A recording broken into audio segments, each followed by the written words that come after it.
Hey everybody, this is James, Marco, Nabil, and Mikey. And this is the Movie Pals podcast number 180. Today we'll be continuing our Star Trek segment titled Voyage Into Star Trek with a review of Star Trek II, The Wrath of Khan.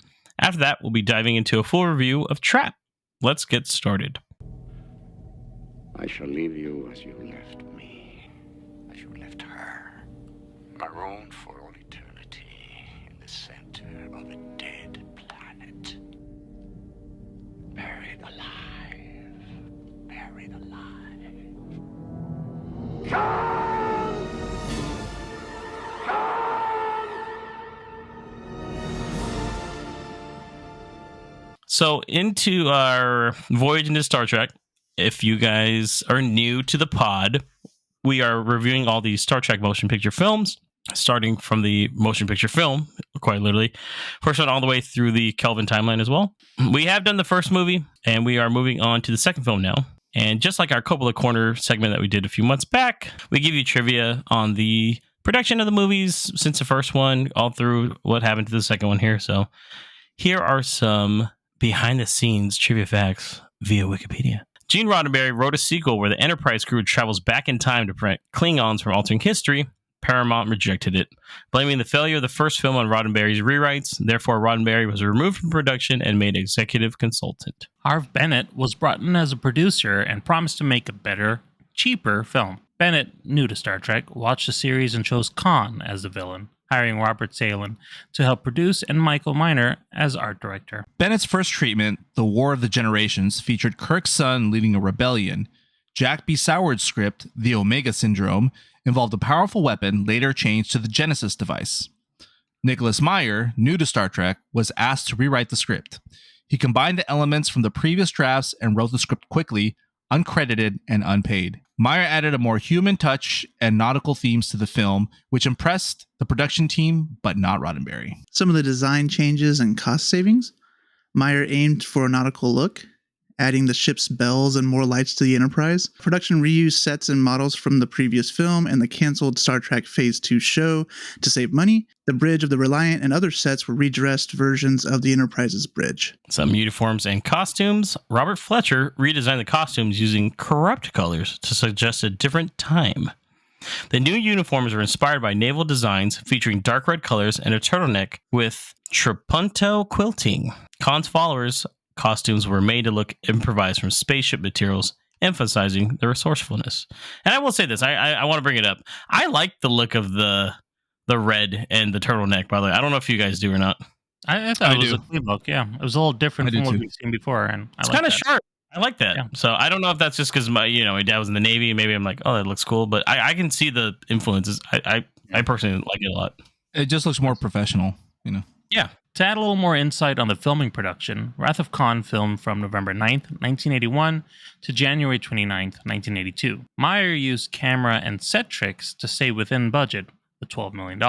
Spock's death was shot over 3 days, initially intended to be permanent, but revised for a possible return. The reaction to Spock's death led to a more uplifting ending with additional scenes. The special effects teams quickly transformed script ideas into storyboards to manage costs. Industrial Lights and Magic, or ILM, created models and effects, including the new Starship Reliant. Techniques were developed to show the ship damage without harming models, which led to lower costs, and the team used panned cameras for movement illusions. Some stuff here about reception. The movie has a highly positive fan response credited with renewed interest in the franchise. It was critically praised for its swifter pacing and a stronger story than its predecessor. Some credited it as the spiritual successor of the original series, highlighting the character of Khan. Some critics, however, did have mixed reactions to Spock's death, as well as questioning some of the acting and costume design. That seems like a kind of a norm with some of the Star Trek, right? So when they say that they're questioning the acting, we all know we're talking about Shatner. Yeah, we're talking about William Shatner. All right. Yeah, with the shaky face. I mean, truthfully, iconic scene, though. So, all right, let's move into our review of Star Trek II, The Wrath of Khan. You're hiding behind rules and regulations. Who am I hiding from? From yourself, Admiral. Lieutenant Savick was right. You never have faced death. Logic clearly dictates that the needs of the many outweigh the needs of the few. Sensors indicate a vessel in our area, closing fast. He tasks me. He tasks me, and I shall have him. Star Trek II, The Wrath of Khan from 1982, sitting on Rotten Tomatoes with an 87%. With the assistance of the Enterprise crew, Admiral Kirk must stop an old nemesis, Khan Noonien Singh, from using the life-generating Genesis device as the ultimate weapon. Just before we go on, just to let you all know, we are going to go full spoilers on this one. Again, it's a 42-year-old movie, so if you haven't seen it by now, sorry. Directed by Nicholas Meyer, who did Time After Time in 1979, Volunteers in 1985, The Deceivers in 1988, and returned to do Star Trek VI, The Undiscovered Country, in 1991. This is based on the original Star Trek idea created by Gene Roddenberry and written by Jack B. Sowards. The story was also created by Harv Bennett, who did Star Trek 3 through 5, and Jack B. Sowards. Again, the movie released June 4th, 1982, with a budget of $12 million and grossed a box office of $97 million, making it a quite successful movie. So this stars William Shatner returning as James T. Kirk, Ricardo Montalban as Khan Noonien Singh, Leonard Nimoy as Spock, DeForest Kelley as Leonard McCoy, James Doohan as Montgomery Scott, Walter Koenig as Pavel Chekhov, Nichelle Nichols as Uhura, George Takei as Hikaru Sulu, B.B. Besh as Carol Marcus, Merritt Buttrick as David Marcus, Paul Winfield as Clark Terrell, and Christy Alley as Savick. So again, we go over the history of the movie, if we've seen it before and what versions. I'll start with Eeny, Meeny, Miny, Mikey. Mikey, what's your history with Star Trek II, The Wrath of Khan? I've seen this movie a few times. It's been a very long time since I've seen it.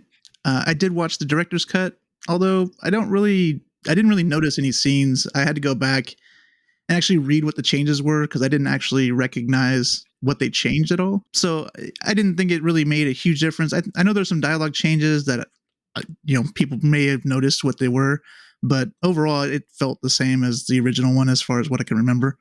But yeah, I've definitely seen it a few times. Enjoyed watching it again. Right on. The Bill, what's your history with Star Trek II? This one I'd seen quite a few times of the original Star Trek movie franchise. I've only seen the theatrical version. Now, for the record, unlike you, Marco, where you actually saw it in the theater in 1982, I actually haven't. I wasn't born at the time, so the theatrical version, meaning on disc or TV. What about our MC BDJ? What's your history with Star Trek II? I think I've seen it once before, a long time ago when I did like I told you guys back in college, I went through all these at one time. So first time in HD 4K now. And I just watched the theatrical cut. I don't think I was aware of the director's cut. I told you guys, I wasn't even aware. It's like bundled in the extra section. I was like, what the heck, man? So I watched the normal version. And but as opposed to you guys, I like Mikey, it's probably been like 15, 16, 17 years since I last saw it. So I did not, I remember key scenes of it, especially like Spock's death is the big one from it. Mm-hmm. And that's about it. If you put like a gun to my head before I watched this and like, what's the plot? I'd be like, a guy comes back or something. Now we know how to get him, boys. Yeah. I saw this movie in theaters when it premiered back in 1982 at the ripe old age of 38. Saw some friends after hitting the pub. We were a little tipsy. You could drink and drive back then. Nice Coors in the truck there. Yeah. Coors Banquet. No, I'm just kidding. Yeah. I saw it on TV, I think the first time, and then later on VHS and DVD. I want to say this is the one was on TNT and all that, like all the time, right? They played this quite a bit on TV. They would usually play like at least the first 5. I actually have seen both versions. I saw the director's cut a few years ago, and I've seen the theatrical cut, obviously. I saw the theatrical version this time around. I actually didn't go for the director's cut. I wanted to, but I was like, I'll just watch the theatrical version. I don't really remember the differences, truthfully. Like I probably could tell. I looked them up too, the same as Mikey. It's. I don't think it would add anything to this movie. Yeah, very minor changes. Very minor change. Yeah, it wasn't much at all. Really, it's just dialogue. Yeah. Before we jump into the plot here, what did you guys think of the movie? Start with Nabil. I liked the movie. I thought it was a pretty compelling story overall. I like we kind of mentioned in the trivia, that it harks into a villain of the past in the original Star Trek series and kind of adds a bit to the stakes. I like the idea of Kirk not being a part of as a captain of the Enterprise anymore and is kind of having his own little crisis, and everybody knows it around him. Like, that's a very interesting story of his character and he's trying to grow in his career.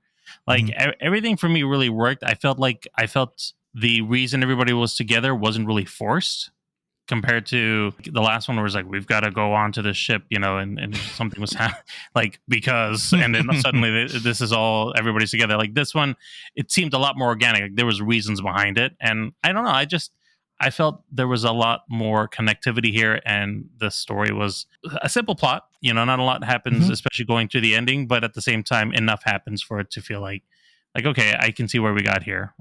So yeah, I really enjoyed the movie. Right on. BDJ, what were your thoughts on the movie? I liked it. I don't think I liked it as much as Nabil. I thought the pacing was still a bit too slow for my liking, but I think that's just Star Trek in general. There's the setup, especially. There's a bit of, it likes to really set the point up ahead of time. It doesn't jump into straight action or, like the Star Wars where there's a huge set action piece in the beginning and then it starts off. No, it's going to be them talking about life and getting old. The first 25 minutes, right? Yeah, I tried watching this with my mom and dad, and they were like, "Go ahead, watch it," because we're trying to spend more time. And my dad knocked out like 5 minutes in, and I was like, "Oh, buddy," I was like, "I think I'll just watch this upstairs."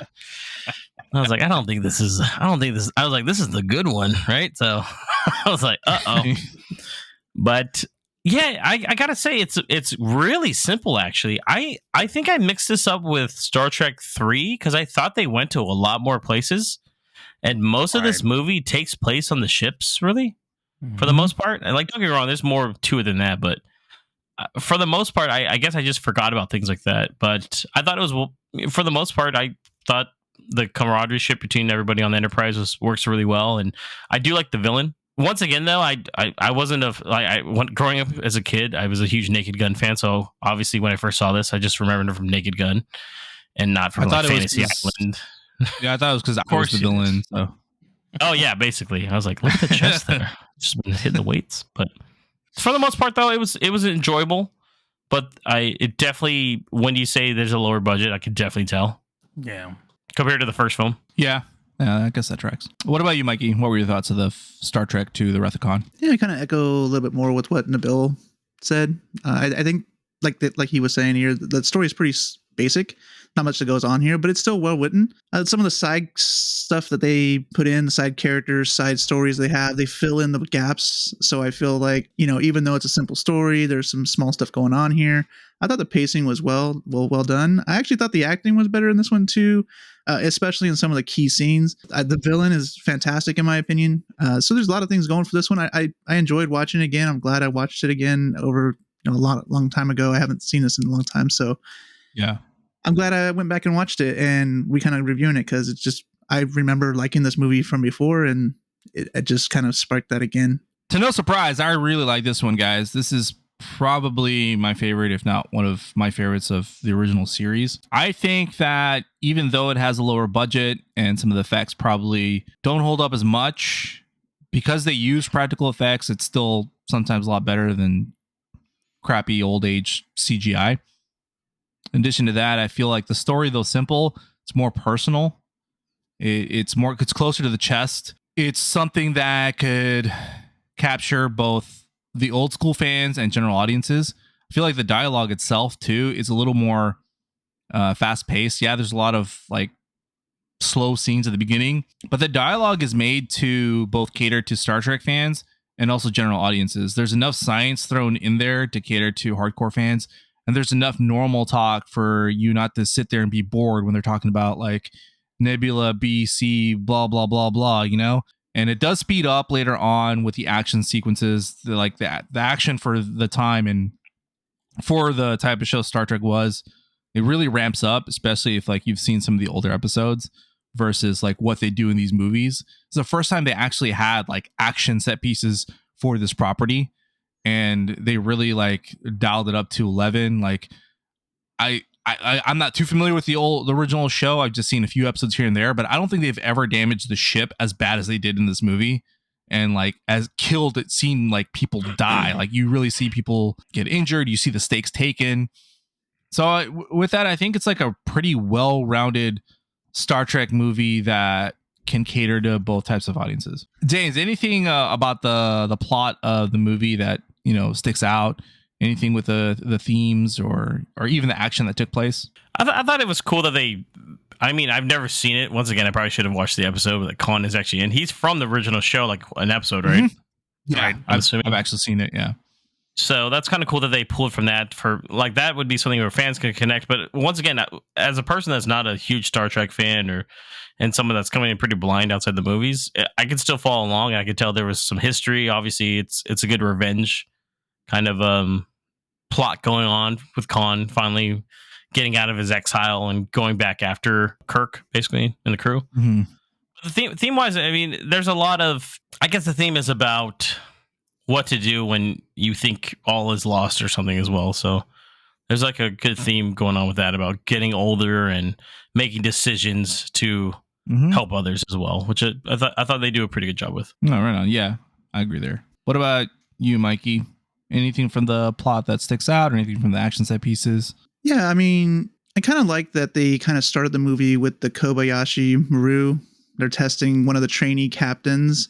And it's kind of a reoccurring theme throughout the movie because like the whole premise of this test is, to test their character. You put it into like an impossible situation and you're supposed to see like how they react to it and what they do. And even the person in it, a Savik, I don't know how to say her name.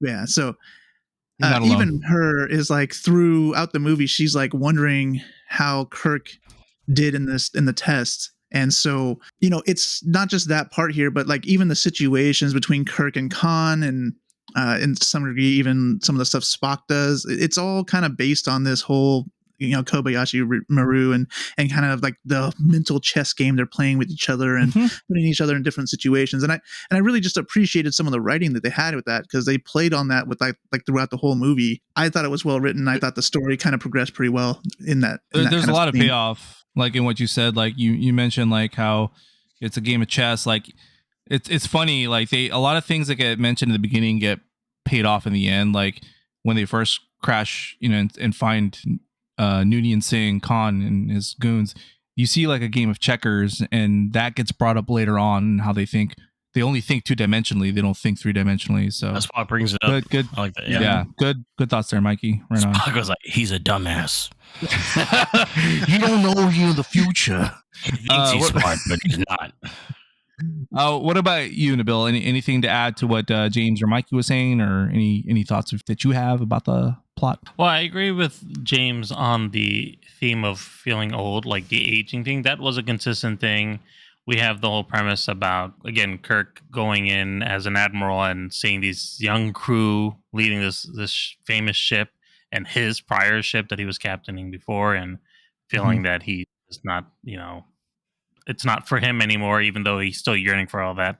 I do think it's kind of funny how he kind of goes through the end and says, "Now I feel young." I'm like, I don't know. Your best friend just kind of died. I was like, I'd feel pretty more.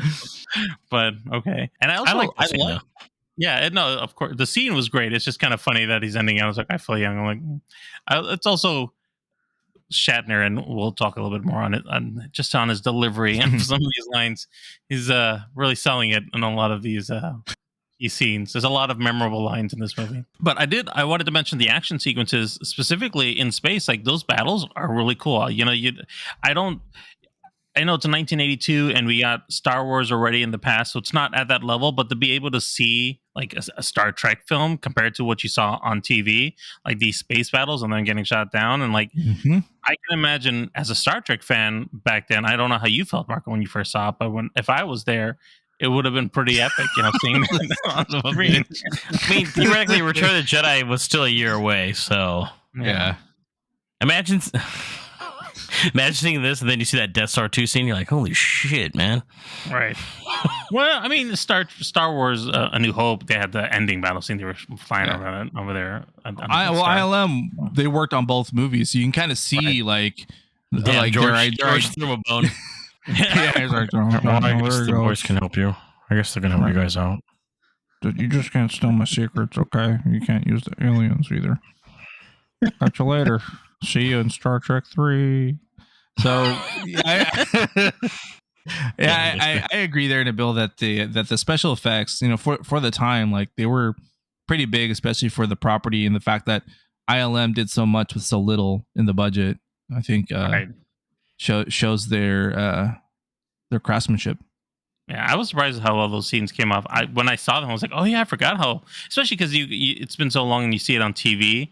Like seeing it on here in 4K, I was like, "Wow, these hold up pretty well." Like they did once again, like they did clean up some of these, by the way. Right. They actually showed damage on the outside of the ship. I can't remember any time previous than this one here where they actually like a whole section of the ship is missing. Exactly. So that was kind of nice, and you got to see the bridges of some of the buildings or some of the ships, get destroyed, and you didn't really see that too often as well. At least in the level it did this movie. And even just to add a little bit to the action scenes, like what I liked about this film compared to the last one was that Kirk is coming in experienced. He's not coming in cocky. He's coming in like, yeah, I mean, he's smug because he's that's who he is. But at the same time, like he knows the rules. Him and Spock working well off of each other. They know each other's vibes and what they're doing and how they are in battle. And like he's targeting specific areas, and it's all tactical. He knows like the tricks to get ahead of Khan, and like just seeing that him being portrayed in a way where he's using all his skill set in this, and it isn't just like a off the cuff flying off the seat of his pants kind of situation where he's like, I got to make a quick decision. Like everything just really seemed calculated and deliberate, even though it came off as a bit like, he's smug because he's Kirk. But I just liked how they were portraying that. I thought that was really well done and made me feel like, yeah, this man is experienced. He's an admiral for a reason now. But of course, he still yearns to be a captain. But he's putting all this skill in front of all these young cadets and showing them like there's a reason why I am who I am, kind of thing. And I think that was really portrayed well as a character for him. Nice. Going off the characters, Nabil, I know you had a couple issues with the performance of a certain individual. You want to kind of go a little deeper on that and what you felt about that? Look, I don't know if for the people who are watching along with us, I don't know if this is your first interaction with William Shatner as James Tiberius Kirk in the Star Trek series, but the man overacts. Okay, he knows how to sell a scene. He just sells it too hard. Like when he's upset at Khan and he repeats his name and he says Khan, and then they echo it to make sure how important that was in the background. It says it twice, like it's heard outside in the in space.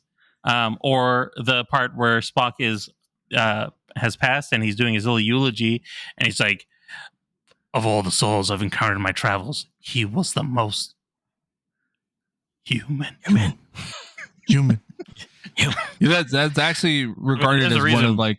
Yeah, it's great lines, and I'm not hating on what the writing is or what's going on. I'm just saying his delivery. It's just that's helps to make it more memorable. It's just how he delivers those lines, and there's emotion behind it. Yeah. Like, I felt emotion. I could see it, and it's like I was there, but it was like chuckled every time he talked. So it was almost like, I mean, there's a reason why he. No offense to the guy, but he never really found success outside of Star Trek. I mean, he did Boston. Was it Boston Public or Boston Legal, whatever it is? Boston Legal, I think it was back in the 2000s. But yeah, but I don't think people were like, oh yeah, the guy from Boston Legal. Yeah, I think most people would immediately be like, oh yeah, James T. Kirk. Yeah, that or T.J. Hooker back as a cop day.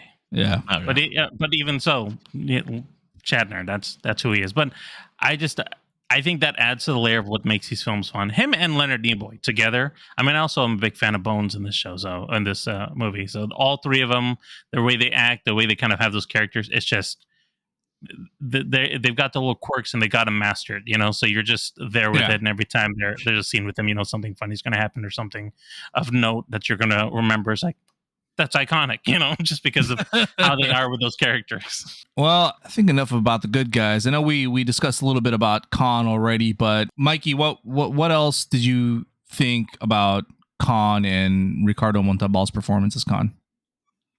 Yeah, he does a great job. I just feel like he has a ton of charisma, and it's almost like he's like a play actor in this. I don't know if that makes sense here, but I just feel like everything he's saying just comes from a genuine place. Like you just trust and believe what he's saying. And it kind of goes into like his character as well. Like his crew is willing to follow him no matter what. Like they're even against like his decisions, but they're still doing it anyways.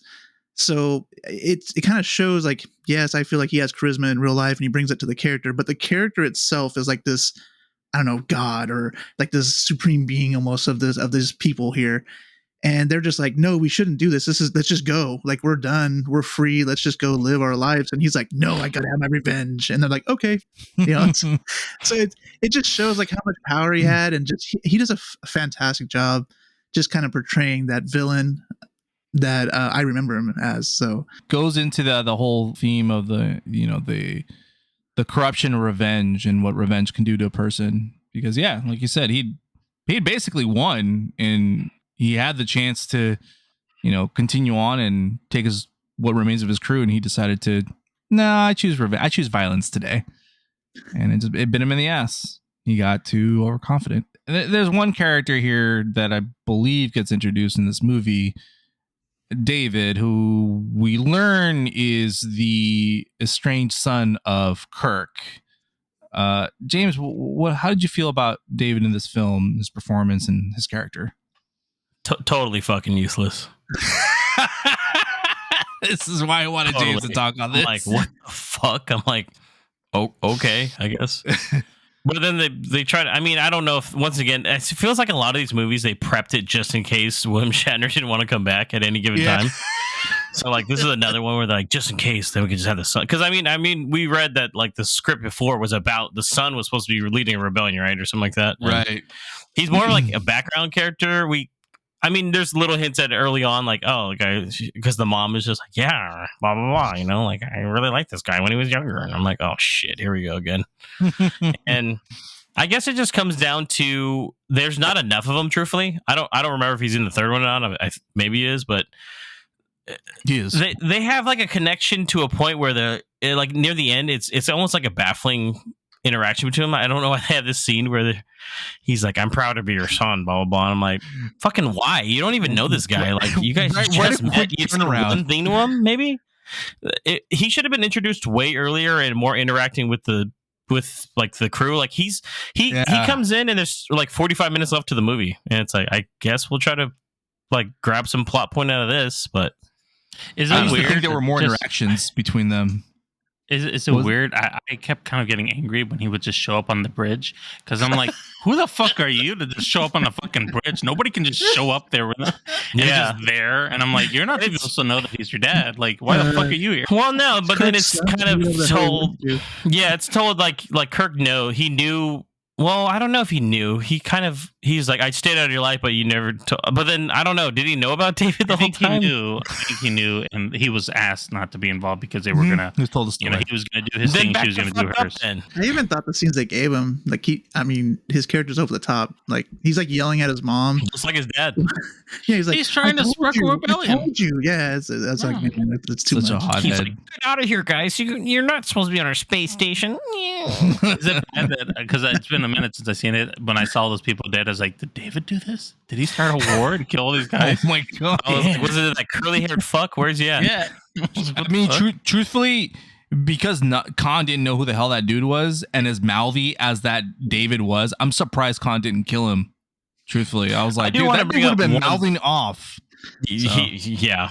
I will say this much about Khan as well. As much as I like Khan, I still wanted him to be more evil than he was. But I get it. It's 1982. They're not going to put over the top. But yeah, they talk a lot about stuff that he's done, right? They don't show it. I'm like, yeah, okay. We see the aftermath, but I'm like, okay. I mean, once again, budget. I get it. Once again, budget. Yeah, because I was like, oh, okay. I guess you did that. I guess. Yeah. This is kind of open for everyone. What were you guys' thoughts of the look of this film, and also what was your favorite or worst part of the movie? I thought it looked okay, but once again, because of the lower budget, I talked about in the first film how much I really like those shots. I know, once again, they go on too long to Bill. I know, go to the space station.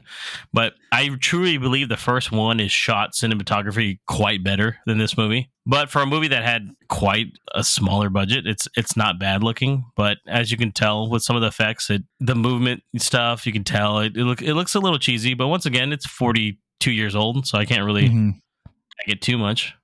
I would agree with you, There's James. only 15 more minutes of them approaching the Enterprise this time, because they actually have like a scene that's very similar to it, getting onto the Enterprise. Yep. I was like, wait, how long is this Once one? again, Yeah. that scene is quite frankly beautiful in the first movie. Yeah, And this one is. is just like, hey, I it's would like, say this is Game of Thrones season 6 or 7, basically, where they're like, we're just gonna get to the point. I'd say that like the cinematography for sure in the first film is better, but I like these scenes in this film because there's only, like you pointed out earlier, there's only a handful of scenes. Like they're on the ship here, they're on another ship and On the ship for like 80% of the movie. Yeah, so it's like I think those sets that they build for those though are really nice. Like I think they're not traveling all over the place. The only place they show outside is the cave and then the tunnel. I mean, on that planet that they made, and then Which I thought, by the way, Nabil, I thought was more of the movie, but I believe is more in Star Trek 3. Yeah, I think it's more in 3. And then the sandy place, right? So like those are the only really outside things. Yeah. So it's like I think what the scenes that they did build with those sets were like the bridge and everything. That was well done, but yeah, from a cinematic perspective, you're not getting that same kind of beautiful epic that you'd be a space epic that you'd be expecting like you saw in the first one. Yeah, it's kind of like a cautious reboot almost of the franchise because they played a little safe. Yeah, because everything is connected from this movie until the 6th, and none of them reference the first movie ever again. So it's kind of like that's why they show the ship again and stuff. And like, look, here it is, but it's shorter and cheaper. It's not as cinematic, it's not as artistic. But at least the plot is easier to follow. It's more concise and it's like straightforward, so more acceptable. But yeah, some things had to suffer. A big event happens in this movie. We already mentioned it. There's a big sacrifice. Spock endures a bunch of radiation and sacrifices himself in order to save the Enterprise and have them escape from Khan turning on the self-destruct on the Genesis device. What were your guys' thoughts on that? I've actually always quoted the Spock thing where he does the like, remember. I think that was added in, by the way, because there's a cut. It's just a hand going to it. I think they added that because they're like, now we have a cop out in case someone in the next film has to start getting memories or some shit from somebody. See, I remember the third one vividly for some reason. Oh, wow. But I guess if I was a huge fan at the time and didn't know the title of the third movie, I probably would have that probably would have hit me pretty harder because it's like, oh my god, like if you're a big fan, I'm assuming that was pretty big back then. Oh, yeah. Big death. What was your reaction, Marco, in the theater when you saw it? Do you remember?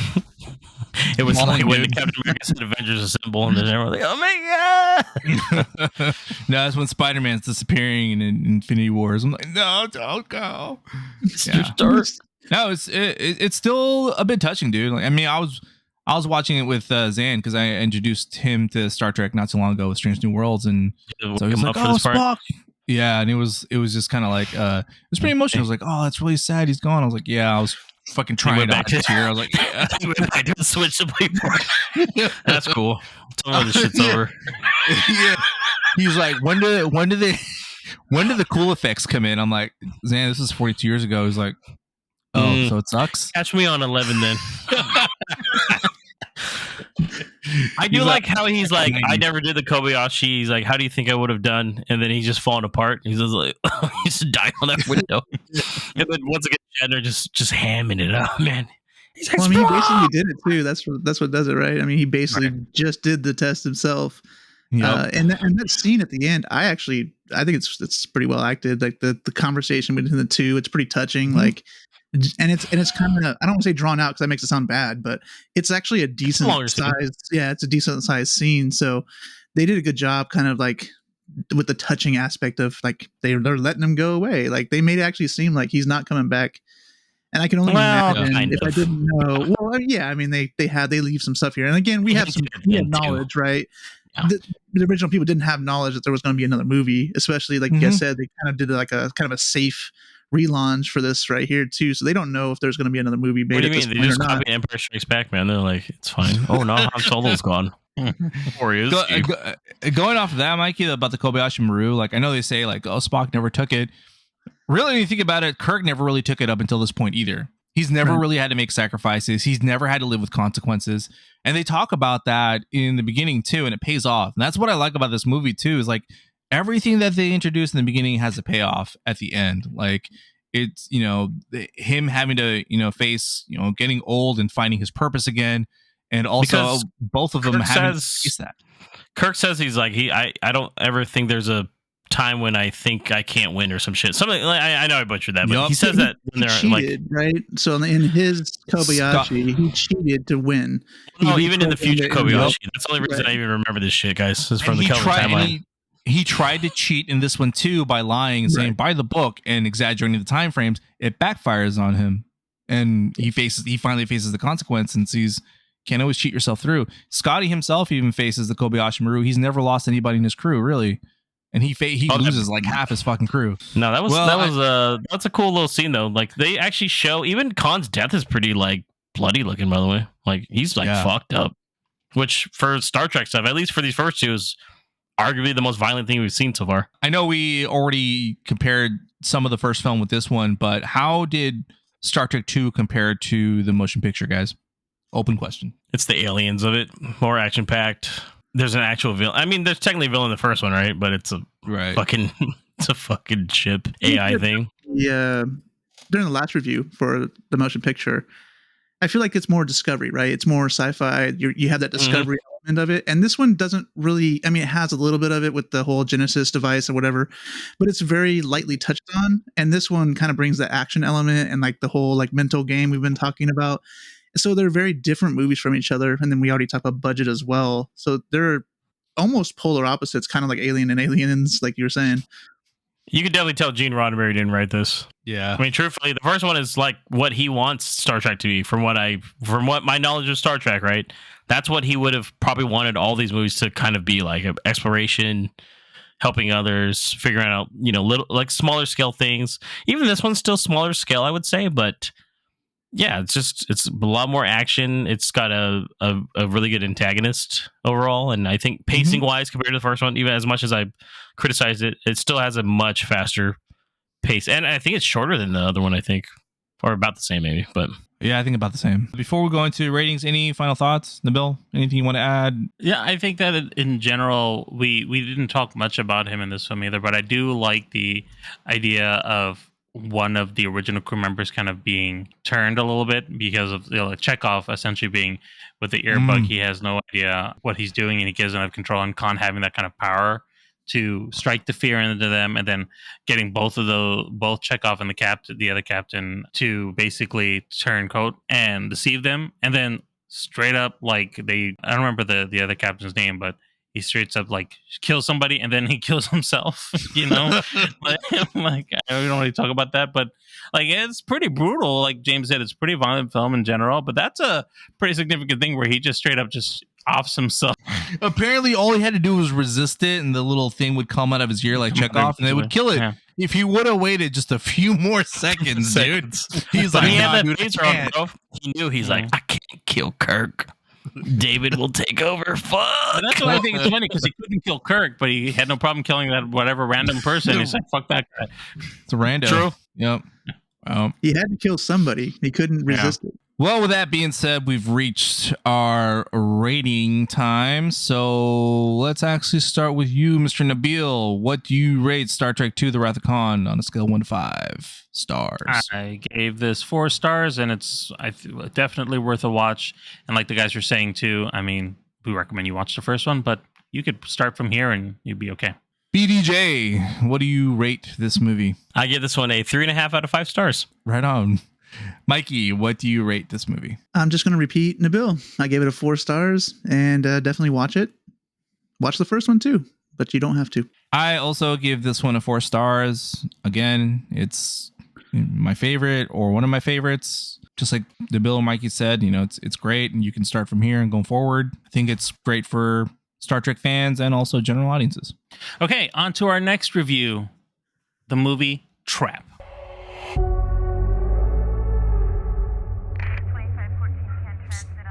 What's with all the police everywhere? I'm not supposed to tell. You know the butcher? The freaking nut job that goes around chopping people up? The feds heard that he's gonna be here today. So they set up a trap for him. This whole concert, it's a trap. They're watching all the exits, they're checking everyone that leaves. There's no way to get out of here. I've never felt this before. I feel out of control. Shoot left. Where should I put her? Thank you. Trap is sitting at a currently 52% Rotten Tomato score. A father and his teen daughter attend a pop concert only to realize they've entered the center of a dark and sinister event. This was directed and written by M. Night Shyamalan, a director and writer of such hits as The Sixth Sense, Unbreakable, and more recently, Knock at the Cabin, and one of James's favorite shows, the Apple TV show, Servant. Yeah, really good one. So this movie was released on August 2nd of this year. It's currently in theaters. It has a budget of $30 million. It stars Josh Hartnett as Cooper, Ariel Donahue as Riley, Salika Shyamalan as Lady Raven, Alison Pill as Rachel, and the original Parent Trap sisters herself, Haley Mills as Dr. Josephine Grant. Margot, what were your thoughts on this film? Did you like it? Did you not? Give us a little bit of your input here. All right, that sounds like that's told us everything we need to know about this movie. Yeah, So- I went in blind, guys. I want you to know that. I saw no fucking trailer, read no synopsis, nothing. I think the concept was interesting. It's fucking insane. I'll tell you that. To use a fucking concert to trap a serial killer. At first I thought like there's no way this is a plot, right? But no, it turns out that was a plot. It was all right, dude. I tried to go in with an open mind and was like, it's interesting. That's it, dude. It was middle of the road for me, really. Middle of the road. All right. I have a feeling I know where we're all going to go with this, but let me ask you, Mikey, what were your thoughts on the movie? I thought it was okay. They use the same style themes or scenes throughout the whole movie. It's just the same thing over and over and over again. And then it kind of switches gears a little bit. And then it's the same thing over and over and over again. And I just wish they had kind of some balance between like the tense parts and the non-tense parts. I don't know. It was, like Marco said, it was kind of an interesting theory on how this movie would work out. But it kind of got like boring real quick. Like the next scene just seemed like it was the same thing over again. So it kind of takes all the wind out of the scenes for me, at least. How about yourself, James? Any thoughts? What did you like about it or not like about it? Yeah, it was really uneven, unfortunately for me. The narrative plot of it all, I thought was it goes in a really weird way. I agree with Marco. It has a really cool premise, but then it just kind of keeps adding on to it, especially near the end of the film, where I didn't quite like what was happening. And there's a lot of convenience in this film as well, which takes me out of it to the point where it does just get ridiculous to the most part. And it was okay. I don't think this is a very memorable M. Night film. And although I will say, if we're talking about character wise, at least like Josh Hartnett, I thought was really good in it, but everything else, it was a jumble by the end of it all. I'm in consensus with what you guys are saying. The first two acts were interesting, and I was all bought into it for the most part. Like, okay, I know where we're going. That seems interesting. Let's see where we're going to go with it. But that third act really took everything from like, this is an interesting idea of a movie to like, what the fuck are we watching now? Like, how is this even happening? Like, you just took all the realism out of it. So we went to a whole different kind of movie. Yeah. So I don't really know why M. Night decided to go that route. There were so many other things I was saying that he could have done that would have been fine without, and we'll talk about it in spoilers, but I just felt that third act really took things off the rails after. I was gonna say it just would have made sense if like and even then it would have been stupid if his MO was like he killed people at concerts or at big concerts or something like sure. That would have made like just a little more sense. I'd be like, oh, okay, I guess here we go. So let's talk a little bit about what M. Night did here with the plot. I'm gonna go with you, Mikey. What were your thoughts on exactly how the story was unfolding in this movie? Like, I know before you say anything here, just for everybody's sake and they understand, the trailer spoils everything in this movie, but it's intentional. Like, you already know from the get-go that he's a serial killer. That's not the movie. So, in case anybody's thinking we're spoiling anything, like, he is a serial killer. He's trapped in a concert. He has to find a way out. That's the premise. Yeah. So what the story is around that and how that goes about, that's what we're talking about here. So going to you now, Mikey. What do you think about this idea and like how it was kind of portrayed on the film? Well, I mean, like you said, it's kind of played from the killer's perspective, right? So we're seeing it from their perspective, and he's kind of just being observant. And it is kind of interesting at first. You know, you're seeing him kind of look at things, kind of take in information, and then he acts on it by, you know, being a nice guy, actually. So it kind of has that contrast between, hey, I'm a nice guy, I'm a firefighter, and, you know, I can do nice things, and he's also a killer. And like you said, they're not trying to hide it. They tell you that right in the beginning of the movie. It's really kind of a play on it here. And I was kind of alluded to it already here, but I just feel like they did the same thing over again. Like, he sees something, he acts on it, he tries to do something, and then he tries to do the same thing over again. And he's having these friends. He's like building up these like personalities, or not the personalities, but building up these relationships with these like workers in the field, or he's making distractions happen by, you know, pushing someone down the stairs or whatever. They saw that in the trailer too. So that was fine. I didn't mind it, but they just did it too much. Like, there's just way too much of it in the film. And then after, like, the whole thing is like, there's after the concert too, it kind of goes into a little bit more. And I feel like it's like a different movie at that point. It kind of switches gears a little bit, and it kind of goes off the rails. Like, his character goes off the rails. You kind of see the crazy part of him a little bit more, because he's kind of like backed into a corner, to kind of say the least. And I'm sure we'll get into it in spoilers here as far as that part goes. But I just feel like there's not much to the meat of things. They just kind of do the same thing over and over again. He observes, he acts, and then he just observes and acts again. You know, I kind of disagree a little bit with you on that. Like, I agree with the premise of him observing and acting, but I actually feel that we didn't see enough of him trying to escape. Like, all we did was watch him figure out ways to, like, where the exits are. What are my options, you know? And it was a bit funny where there were scenes with the doctor, Josephine Grant, where she's narrating what he's about to do. Like, I'm assuming he played out for jokes or something like that. Like, he's going to pull the fire alarm, and they're showing him about to pull the fire alarm. He's like, I guess I'm not going to do that. You know, like, some of those are funny, but I feel like we didn't see enough of him actually taking action. He was just kind of putting himself in a situation, and not until, except for that initial one where he pushes the girl down the stairs, like, he doesn't really do much. He's just kind of gathering information up until he does a thing about at the concert to get backstage. So I don't feel like there was enough of him actually doing something. It was more of us watching him thinking about doing something. Well, I think they kind of had to play it that way, though, because he's being looked at. Like, they have a description, or a couple descriptions, I should say, of like what this killer looks like, right? So he can't just throw himself out there and like try to do weird stuff. To be honest, sorry, just to clarify, the description was he was a male, maybe in his 30s and 40s, but they also bring up he could be older. He's built to the top. Don't know if he's black. Don't know if he's white, but he's got a tattoo on his arm. That's all they got on him. And so, like, and we don't even know how they got that info, by the way. Yeah, we don't even know where they got that information from. So they're like, we're just gonna grab any guy that we see that brought his daughter to well, that's what this they were concert. doing, right? They were just grabbing everybody. So he can't just like, hey, let me try to exit the building and get like screened, right? So he can't do that kind of stuff. Can you just be like, it's not me? Oh, okay. But imagine, what was it, 3,000 people or something like that? 4,000 people? It's a lot of people. Imagine trying to do that in a 3-hour concert, interviewing all those men. Yeah, that's not going to happen in 3 hours. Like, you got to slip up. Just again, you have to suspend your disbelief. I guess.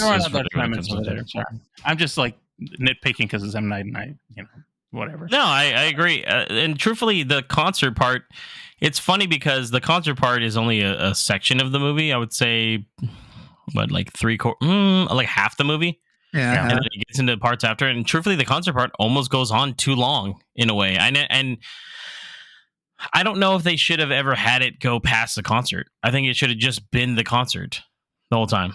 I think that would have kept it a little tighter, especially with plot point. Agreed. And they go into things afterwards where he's, we'll get into spoilers, but he gets out of it somehow, and there's just more things that happen and introduce some more characters. It's like, why are we doing this so late in the film? That was my issue with how it's like presented in a way. And truth be told, it's like, I don't know. I agree with you guys to a point. Like, there's parts of it where he seems like he's probably not all there, but at times he's still like a dad. And like, are we supposed to feel some kind of sympathy toward him, even though he's like a terrible person? Right. Well, just touch on that. We talk a little bit more about Cooper as a character. What do you think, James, about how, I know you said you liked Josh Hartnett's performance, but what did you think about his portrayal of Cooper, or maybe the writing of what's Cooper, what M. Night thought Cooper was supposed to be? Like, it's like weird dad vibes, I guess, the whole time. I don't know. Yeah, that's why. Like, there's a scene where the scene that always stands out to me is like he sees that little platform pop out. And he's like, "Oh man, that'd be cool. What if we go down there?" I'd have been like, "What the fuck, dude?" I'd be like, "How about not?" Even the daughter's like, "No, that's super weird." And I would have been. It's so uneven with how it's done, but then 20 minutes later, he's like, "Now you're gonna dance with her," Like I said, there's so much convenient things that happen in this movie to get him to the places he needs to be. So I think they were just trying to show like how easy he's able to make people feel comfortable and trust them, and that's how he's able to get his victims close. And I get it, but kind of like what Mikey and you were saying, like, one, they do it way too many fucking times, and it's like, dude, I get it. And another is it's inconveniently too fucking weird. It gets weirder and weirder as the movie progresses. And I know it's supposed to be like exposing and taking off his layers and stuff, but still, it's like, I feel like it could have been done like a lot better, like something a little bit, more smoother. It felt a little like too jarring. Yeah. And not in a good way. No, yeah. Like Mikey said, he leaves the seat like 7 or 8 times, I feel like. Maybe not that many times, but, I left my door and I got to go back. I got to go talk to these guys. I'm like, dude, you're missing the whole concert, man. Like, my daughter even says it, right? Like, you're leaving a lot. Like, can you just watch this concert with me? Like, yeah, you and the daughter's getting pissed. Yeah. When he runs into that mom, did anyone else was going to think he was going to kill her? I thought he was going to kill her. I was kind of hoping he would, to be honest. I thought something like that could have happened. That would have been nice. Film. Yeah, but he's not like that.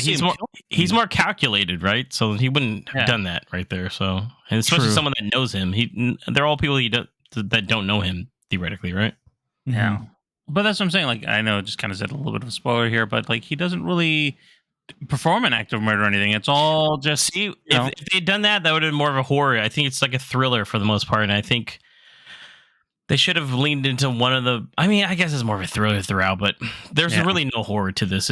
For M. Night, I know he's more known for horror films, and it's this one just. There's a lot of potential, is what I'm trying to say out of this. I just think they probably should have either leaned into that more or done something different, or maybe, like I said, just make it all in the concert, not past the concert. I think that's the biggest issue for me, is after the concert. So that was a strong premise, that idea of being in the concert, and we should have just remained there throughout the film until however it ends. Not had another 40 minutes, like, and then now they're leaving the con. Which, once again, we'll talk about spoilers, but so for me, just real quick, like, I obviously we can't get into it too much. We'll get to it in spoilers, but I agree with you guys in some way. I do think that it would have probably been a better premise if they just stayed in the concert and more stuff happened. However, 100%. I actually like the second part. The after concert part, I remember a little bit more. Actually, I actually liked it. Yeah. I was into the movie a little bit more when that happened, because things happen. Maybe that's why. There's action taken at that point, and it gets interesting with some of the characters they use as well. Like, you get to see a little bit more of them. So it's like, I don't know. I see what you guys are saying. I think it probably would have been a better movie overall. However, I just liked the second half better than the first half. I thought the first half was really weak. So I respect that. That makes sense. Well, I'm just saying the premise is it's at a concert and they're trying to catch a serial killer. So keep that premise there. Don't be like, M. Night's like, but what if I ended it 7 more times?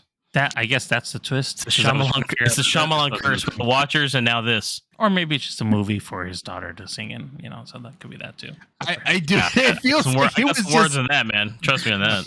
It was just made for her to have a concert. Well, she did all the music, right, and sang everything herself. Those are her songs, yeah. So Those are all her songs. So let's talk a She's a little bit more musician. about her character, Lady Raven, who's played by M. Night's daughter, Salika. She's the person they're going to see in the concert. She's the big deal. And like the guys mentioned, she wrote and produced songs that were on here and performed them. So, you know, there's some talent over there. I mean, it's not a generic pop, but hey, that's fun. She did a good job with it, I think. I think she actually came up with the idea for this movie with her dad about like, what if we centered around a film that had like a soundtrack, kind of like Purple Rain in a way. That's theoretically how it's supposed to be. Okay. Like, that's some nepo baby shit I've ever seen in life. So, What do you think, Marco, about the character Lady Raven, what she brought to this film? I think it was cool that they made a whole persona that, you know, she was a fictional singer that represented all these, you know, famous, you know, divas that are out there singing and touring, and she embodied that pretty well. She seemed pretty natural at doing it, and like her voice is pretty good, man. She can sing. She's got pipes, dude. It was cool that they made the experience feel like a real concert. I was almost forgetting what I was watching, like when she brought in like special guest stars to sing a song. It's like, oh, this is my friend so and so, and then oh, this is who discovered me and stuff. And I'm like, what the fuck am I watching? But still, her performances were pretty well, dude. Her acting was okay. She was a better performer, I think, than actor. Like some of the lines where I was just like, as my good friend James would say, was that the first take? yeah, I was like, I get it. Your dad's the director, but could he help you a little bit? Like he's got some experience doing this. Maybe he can help you with the delivery a little bit, show you. But no, I've seen Mark Wahlberg in The Happening, so he doesn't. No. Well, the actor, it's not the director. Sorry, guys. That's kind of where I agree also with James, where if it just took place in the concert and didn't, you know, develop into this whole thing leading back to Cooper's house with Lady Raven and everything, that's when it got really batshit insane. I was like, it should have just ended at the concert. We didn't really need any more story with Lady Raven and her getting involved or anything, like using her stream to help catch a serial killer. How fucking crazy is that? Anyway, her performance as a singer and as an artist was cool, but the acting was a little bit weak in my opinion. All right, you know what I'm gonna do? There's we've been referencing spoilers a lot.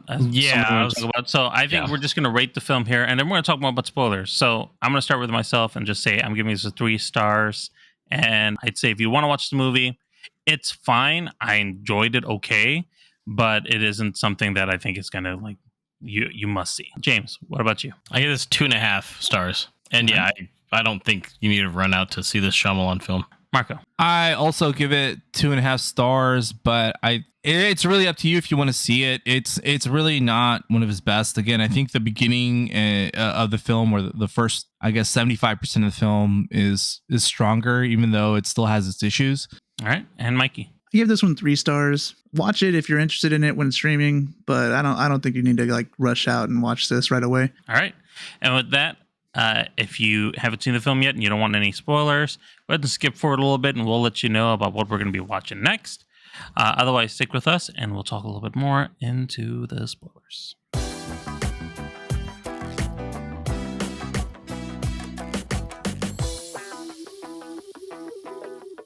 Okay, so into the spoiler section. I don't understand why he thought it was necessary to go and show her, Lady Raven. Cooper had to show her that he had this person locked up. He could have just took her to the room and said, "Hey, take my daughter and me into the limo. She'd really like it." You know, why did you have to reveal yourself as the killer? I don't know. That was like the first mistake that I saw over there. Like, why are we doing this? You don't need to do that. She doesn't need to know. Nobody knows anything. There's a lot of mistakes. Why did Lady Raven become the main character for like 20 minutes after that? Yeah. Well, that's nepotism. That's why he gave his daughter. I gotta bring it up too. I thought Marco was being nice. I thought she was a terrible actress. She was bad. Yeah. Yeah, they gave her too much, and she's not ready for a big role like this yet. Maybe like she's supposed to be like a side character, and she quickly becomes like a main character for a second. I was like, what the fuck is going on here? That's why her staying just as Lady Raven on stage and performing would have been better. That would have been great because she did good at that. That's the singer. That's okay. We get it. But then she's like a righteous person trying to find the killer. Like, well, and then she's going by herself with him like no entourage with her at all. Like that's not even a normal thing. Like at all, ever. Just to let everybody in, like they get in the limo because he's like, hey, I'll kill the guy if you tell anybody. So the way out is because she can pretty much has a get out of jail free card, get out of there, right? And then she flips it like, let's go to your house to do what? Get murdered? Yeah, like you know where he lives, but how are you going to tell anybody? You think this guy's going to let you go? I'm like, okay, I guess. And now I do want to go just to get your input, Mikey, because I know you're a little quiet here. You enjoyed the latter part of the film, so tell me, what's your thoughts here? What was it that you felt was enjoyable here? Was it just that there was more action, or? Yeah. So it's kind of like what you said earlier, like you kind of wanted some action, like something to happen. And while they were at the concert, everything is just like kind of him thinking to do stuff. And in this one here, I think slowly as the movie progresses, you're supposed to see like he's good at keeping his, killer life and his family life separated. And as the movie progresses, he slowly becomes one person with both those personalities or both those kind of nuances in his life. And so when you said, hey, why did he go and say, I'm the killer and kind of bust himself out? It's because he can't control himself anymore. He's been trapped in this concert the whole time, right? And and now he's kind of just using his last thing. He's like, okay, well, I got to tell somebody here so I can get this out of here. And the only way I know how to do that is to threaten somebody. And so this movie, after this move, I should say, after this part, you don't think that was like such a turn though, Mikey? Like for his character up to this point, it seems like a real total turn. It is really jarring, but it's again, it's something. It's an action he took, right? It's something that's kind of tangible that you haven't had until this point. And then I know you guys, and I kind of agree with you here. Lady Raven, like her main character part after this here is. It's not the greatest here, but it is some more tangible things that happen. Like she takes a phone, she actually does the action, and she actually is like the detective person in this whole thing. Well, why though? I don't agree that should be the person that did it. Like it still was an action that was taken. It still was some tangible things you could hold on to. And to support what Mikey was saying, what Cooper did, although I don't like that action either, him telling Lady Raven that he's a serial killer and he's got the dude in his basement or whatever, the lady in charge of the operation says everyone has to be searched. The only reason he is not is because she tells security on the way out they're good. She wouldn't have said that if he wouldn't have threatened her. So I can let it skate just because of that reasoning. I don't know. I think that she could have said, I guess, this kid had leukemia and we're going to go until November. Like, I think it's fine. I think so too. I don't agree with that at all. Yeah. But I will say too, like instead of Lady Raven, why are we like hung up on? Okay. I don't know if you guys really remember who Haley Mills is, but I threw it out there again. Just like she was the twins in the Parent Trap. And I was wondering if, in the original one, not the 90s one or whatever it was. No, obviously. She's like 80s.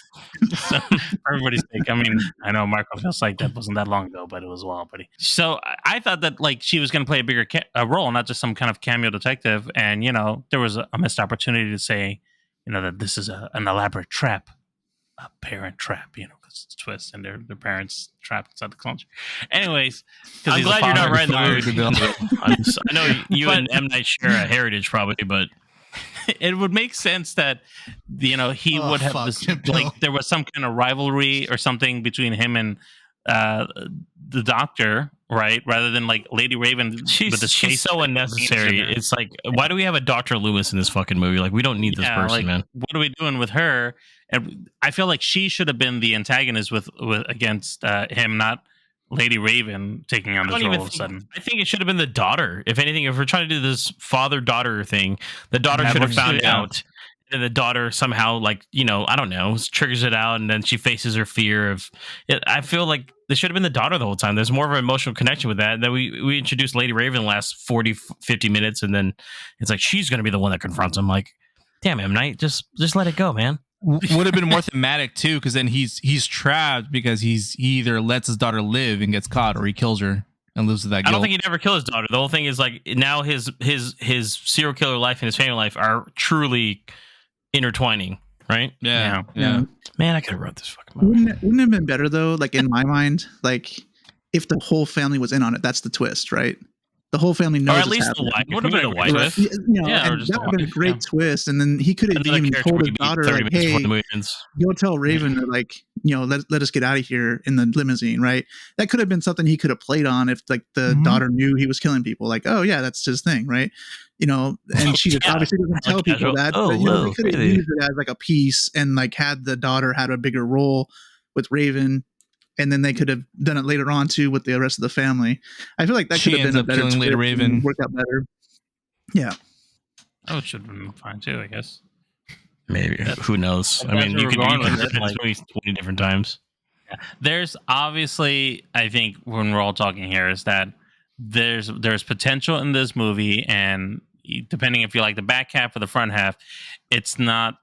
There's something wrong with it, and there's more that could have been done, and M. Night maybe, you know, dropped the ball a bit here. I mean, again. even just like introducing the family so late in, and then that ending, man, with the wife, like Which one? yeah, right. and even me, like I said, I like the second half better. I don't think it was a great second half. Even like it wasn't, you know, You gave what it I 3 out of wanted from 5, it. Mike. You must have liked something. No, I mean, I did like the overall movie. Maybe it's the premise he took. Maybe it's like the whole journey that Cooper took between his two lives and merging into one kind of thing. I kind of liked some of the elements. I just didn't think it was like pulled off in the greatest fashion. Right.